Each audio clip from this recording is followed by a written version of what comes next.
Welcome to the Balanced Life Redefine. In this video, I'm going to talk about really quickly how to turn one pork purchase of about $6 into 3 meals for a family of four. Are you interested? Let's get started. First of all, I took a $6 pork loin and made 3 days worth of meals with no leftovers in this particular case. This is an actual photograph of the meat that I used, and I'll be talking about it in 2 slides from here. I'll show you the breakdown. But first, please take a moment to like, subscribe, and click the bell below and leave a comment, even if it's like, I like pork, I don't like pork. Tell me some questions you have or some ideas you have for a future video. I'd love to hear from you, and YouTube would love to hear that these videos benefit you. So, by doing that, you help people who might be interested find this information. And don't forget to go to my website, thebalancedlife.com, where you can find additional blogs and information that I'll be posting over the weeks and months to come. So, here's another picture of that meat that I had. And how I did it was preparation. I thought about it when I saw the pork loin, and I decided what I was going to do was take this pork loin that weighed just over 2 pounds and cut it in half. That piece on the left was day one.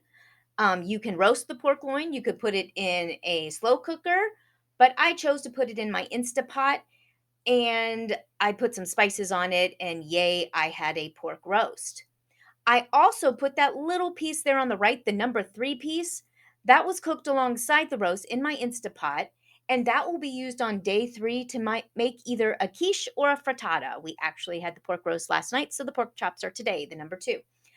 So as I said, I took half of the pork loin, and I cut it into 5 individual pork chops, which were about an inch thick, and we are going to make those for dinner tonight. So we had pork roast the first day, pork chops the second day. Because the pork roast had a lot of spices and other things with it, the flavor of the 2 meals is a little bit different. I know some people don't like to have the same thing over and over, and then they eat chicken every day.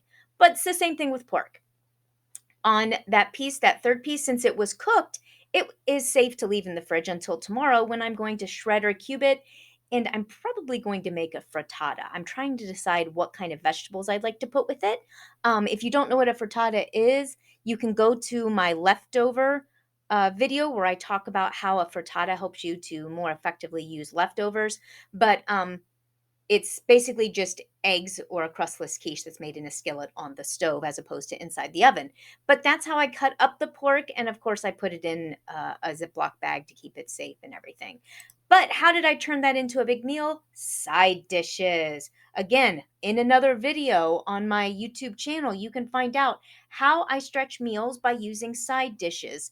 And it can be canned vegetables, it can be fruits, salads, healthy starches and grains, um, maybe even making a fruit cobbler. All of those things can be used to stretch this and make it a very nourishing meal. And in the final tally, I had pork, vegetables, biscuits, salad, the eggs in my frittata that I'm going to use tomorrow, and miscellaneous ingredients all came together when divided out by 3 to $4.50 per meal for a family of 4, which is just over $1 per serving. So you can see by cutting this piece of meat, adding some side dishes, you can get a very economical meal or set of meals.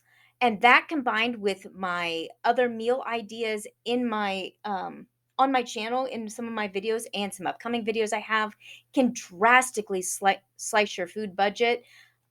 So hopefully you got something out of this. If you have some really economical recipes that you'd like to share with me to include in a future video, please put it in the comments below. And I look forward to seeing you on the next video or at thebalancedlife.com.